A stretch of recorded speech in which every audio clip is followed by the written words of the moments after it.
후추나 생강, 육매, 계피, 정향 등 주로 식물을 말려서 얻는 이런 향기나는 것들을 뭉뚱그려 스파이스, 향신료라고 부릅니다. 하지만 우리가 생각하는 스파이스와 과거의 스파이스는 조금 다른 것이었습니다. 로마 사람들은 해외의 모든 토산물을 스파이스, 즉 스페키에스라고 불렀습니다.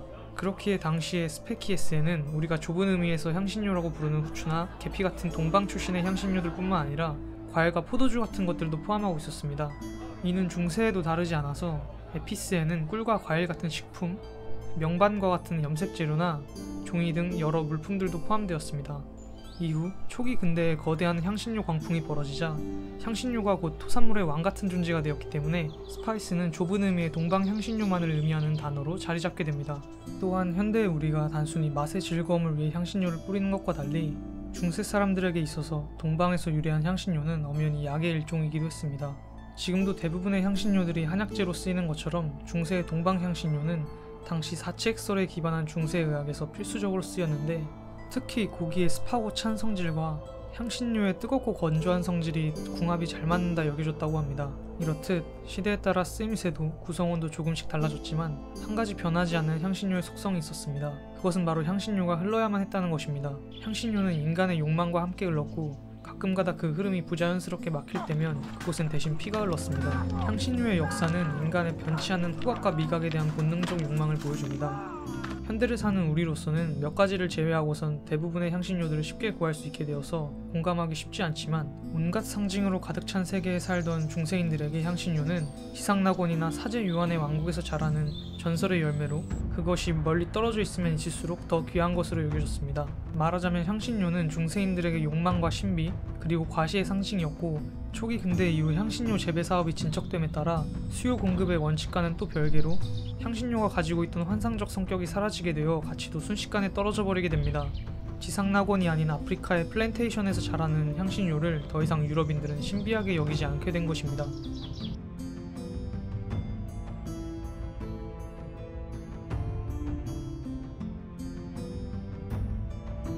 인간에겐 눈이 있기에 서로를 볼 수 있고 아름다움을 느낍니다. 그렇게 고대 임금과 제사장들은 아름다운 청동 장신구로 몸을 치장하고 권위를 뽐냈습니다. 인간은 또한 맡을 수 있기에 백제 사람들을 비롯한 고대의 동아시아인들은 향로에 향을 피웠고 성경 속 동방 박사는 황금과 함께 유향과 모략을 가져왔으며 또한 맛볼 수 있기에 중세의 무슬림들은 달달한 버터케이크와 크레페를 먹었습니다. 이렇듯 향기나는 것들과 달콤한 맛에 대한 갈망은 인류의 역사만큼이나 그 유래가 오래되었습니다. 향신료의 역사 또한 까마득히 먼 옛날 어떤 이가 사냥한 고기를 향기나는 덤불과 함께 싸먹었을 때부터 시작되었습니다. 고대 이집트인들의 파피루스엔 고수, 회향, 큐민을 포함한 여러 향신료가 적혀 있었고 파라오 미라의 콧구멍에선 후추 알갱이가 발견되었습니다. 또한 미라를 만들 때 육개와 계피를 사용하기도 했습니다. 고대 로마의 부유층들은 대부분의 음식에 후추를 곁들여 먹었습니다. 로마의 플리니우스는 후추의 가격이 금은에 맞먹는다며 로마 사람들이 유독 후추를 사랑하는 걸 당최 이해하지 못하겠다고 쓰기도 했습니다. 제국 구석구석까지 혈관처럼 뻗어있던 무역로를 통해 동방의 향신료는 우리 생각보다 훨씬 더 오래전부터 아주 활발하게 흐르고 있었던 것입니다.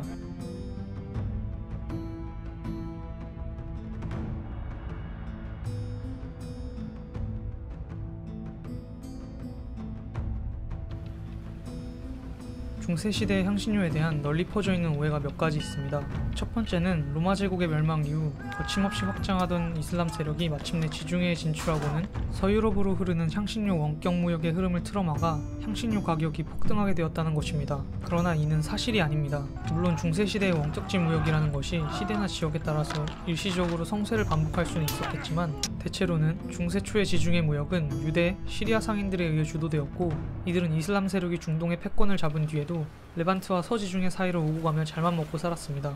10세기 이후에는 베네치아와 아말피 상인들을 비롯한 유럽 기독교 상인들이 이 행렬에 끼어들었으며 11세기에는 제노바, 피사 상인들이 코르시카와 사르데냐 섬의 이슬람 세력을 몰아내며 향신료 무역에 참전했습니다. 십자군 전쟁이 일어나자 이들 도시국가들은 무기와 군인들을 운반해주며 매우 큰 이익을 얻었습니다. 특히 베네치아는 이후 맘루크 제국과 우호 관계를 맺으며 중세 말까지 지중해 향신료 교역을 거의 독점하다시피 했습니다. 두 번째는 상한 고기의 맛과 향을 감추기 위해 혹은 고기를 상하지 않게 하기 위해 후추가 필수적이었다는 이야기입니다. 이건 조금만 생각해봐도 터무니없는 이야기라는 걸 알 수 있는데요. 일단 후추를 고기에 팍팍 뿌려먹을 정도로 부유한 귀족들한테 신선한 고기 구하는 일은 쉬운 일이었습니다. 또한 그 당시 사람들은 대체로 신선한 고기를 먹었는데 정불가피하게 저장해뒀다 먹을 일이 있으면 소금이나 허브를 쳐서 저장하지 굳이 비싸고 효율도 좋지 않은 후추를 쳐서 저장하면 바보입니다. 세 번째는 후추가 귀했다는 오해입니다. 사실 진짜 귀하긴 했는데요. 현대에도 만악의 근원으로 꼽히는 중간 유통 과정에서 어마어마한 프리미엄이 붙어가지고 비싸고 귀했던 건 사실입니다만, 당시에 유통되던 향신료들 중에서는 가장 흔하고 값싼 격의 향신료가 후추였습니다. 오늘날 흔히 쓰이는 생강은 후추보다 최대 3배까지 비쌌고, 육두구 씨앗이나 정향은 후추보다 최대 20배까지 비쌀 때도 있었습니다. 시대가 흐름에 따라 후추는 더욱 싸져서 본격적으로 대항해 시대가 열리기 이전인 14세기만 되어도 후추는 서민들도 맛 정도는 볼 수 있는 향신료가 되었습니다. 하지만 우리가 대항해 시대 향신료 하면 후추를 떠올리는 이유는 당시 향신료 무역 내에서 후추가 차지하는 퍼센티지가 50%를 넘을 만큼 17세기 후추 가격 대폭락 이전까지는 든든한 효자 상품이었기 때문입니다. 근데 이쯤에서 궁금해지는 것이, 한 줌에 서울 집값보다 비싼 육두구 씨앗이 존재하고 또 그걸 돈 주고 사는 사람들이 잔뜩 있는 세상은 정말로 향신료에 미친 세상인 것 같은데, 도대체 왜 중세시대의 서유럽 사람들은 후추를 비롯한 그렇게 값비싼 향신료들에 열광했던 걸까요? 초반 부분에 말했듯이 당시 향신료는 의료용으로 많이 쓰였습니다. 생강은 성기능에, 후추는 천식에 도움이 되고 향신료를 첨가한 포도주는 소화를 촉진시켜 주었다고 여겨졌습니다. 향신료가 가진 더운 성질은 생선과 고기의 찬 기운을 중화시켜 준다고 여겨졌고, 따라서 여름보다는 겨울에 향신료 소비가 증가했습니다. 또 향신료는 요리에 넣어 먹으면 맛있었습니다. 이렇듯 향신료는 널리 활용되던 당시의 전천후급 실용품이었습니다. 그치만 진짜 이런 이유들만으로 향신료가 귀했던 걸까요? 향신료는 계속해서 서유럽으로 꾸준히 공급되고 있었고, 생활에 꼭 필수적이지는 않았으면서도 엄청난 가격을 중세기 내내 지속적으로 유지한 특이한 상품이었습니다. 요컨대 향신료가 귀했던 이유는 희귀했기 때문이 아니라 운송과 독점 문제에 있었던 것 같습니다. 향신료가 가장 잘 흐를 수 있도록 돕는 자가 곧 엄청난 부를 얻게 되는 것이었습니다. 그리고 물이 위에서 아래로 흐르듯 향신료가 동쪽에서 서쪽으로 흘러야만 하는 가장 근본적인 원인으로는 서유럽 사람들의 광적인 열망이 자리하고 있었습니다. 향신료가 단순히 희귀하기 때문에 비쌌다는 이야기는 히오스 섬에서만 자라는 메스틱으로 반박할 수 있습니다. 히오스의 눈물로도 불리는 천연수지 메스틱은 자일리톨검, 아이스크림 등등 여러 곳에 쓰이고 중세시대에도 의약품이나 화장품으로 활용되었습니다. 메스틱은 지금도 히오스 섬에서만 자라지만 중세시대에 비하면 지금 가격은 형편없이 떨어졌습니다. 중세 서유럽 사람들에게 향신료는 전설에 나오는 신비한 보물들과 같았습니다. 7세기 세비야의 성 이시도르는 어원학에서 독 있는 뱀들이 후추를 보호한다고 이야기했습니다. 뱀을 쫓아내고 후추를 수확하기 위해 숲에 불을 질러야 하고 그 과정에서 후추가 까맣게 변한다고도 덧붙였습니다.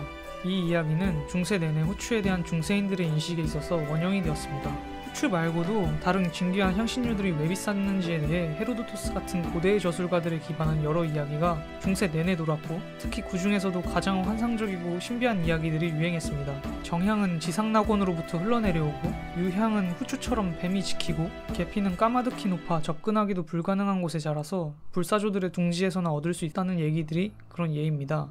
당시의 사람들은 지상낙원이 실제 이 세계 어딘가에 존재한다고 굳게 믿었고, 지상낙원 근처에 사는 사람들은 하늘에서 떨어지는 꿀과 후추로 음료를 만들어 마신다고도 말했습니다.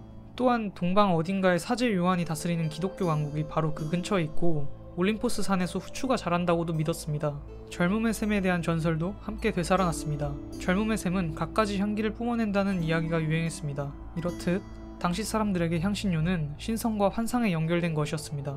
결국 서쪽 변방의 소외된 싸움꾼들의 나라에서 이 신성한 열매들의 목숨을 건 사람들이 나타나기 시작했습니다. 바다 너머에 지상낙원이 있고, 그 지상낙원에는 향신료가 비처럼 내린다고 믿었던 용감한 모험가들은 사제 요한 왕국에 보내는 국왕의 친서를 품에 안고는 그렇게 세상의 끝으로 배를 몰았고, 그들의 꿈은 훗날 기괴하게 비틀린 채 실현되었습니다.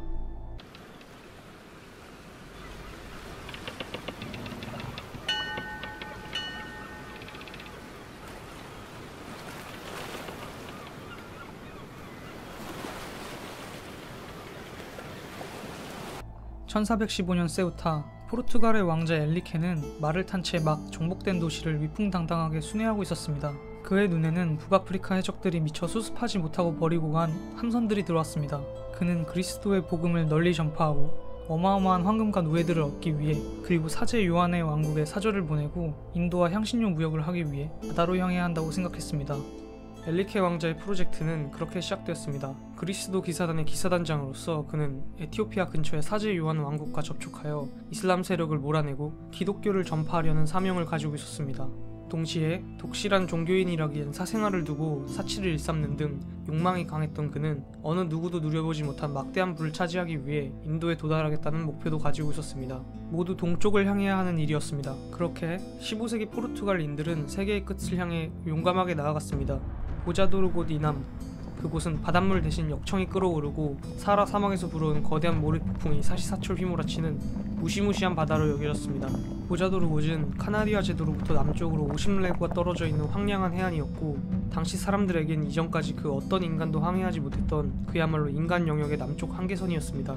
그런 미지의 바다를 질 이아네스라는 선장이 마침내 넘고는 그곳의 덩굴 식물을 뜯어 엘리케 왕자에게 바쳤습니다. 고대 이래 세계관이 뒤흔들리는 순간이었습니다. 이후로 포르투갈 탐험대는 계속해서 미지의 해안을 탐사했고 원주민 수십 명을 납치해 엘리케 왕자에게 바치기도 했습니다. 이는 훗날 전 세계적 규모로 벌어질 끔찍한 근대적 폭력의 전조였습니다. 황금과 노예, 추방된 7 주교들의 도시, 사제 요한의 왕국, 그리고 지상낙원과 향신료를 위한 여정이 계속되었고, 마침내 1498년 바스코 다 가마는 물품 없는 포르투갈의 상품들을 가지고 캘리컷 해안에 도착했습니다.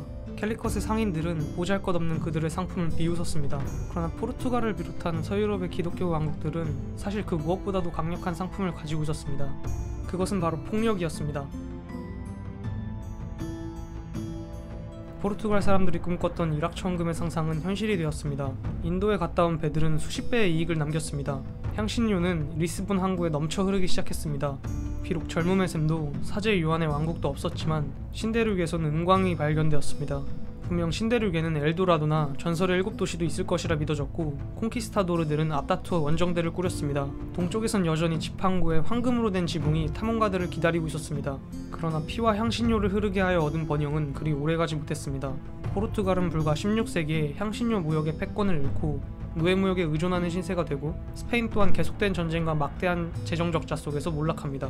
분명 전설은 현실이 되었고 향신료는 계속해서 흐르고 있었지만 피로 물든 약탈과 착취에 대항해 시대는 저물었습니다. 그리고 폭력은 더욱 정교해져서 제국주의와 식민주의의 어둠이 새로운 시장을 찾아 마술을 뻗기 시작했습니다.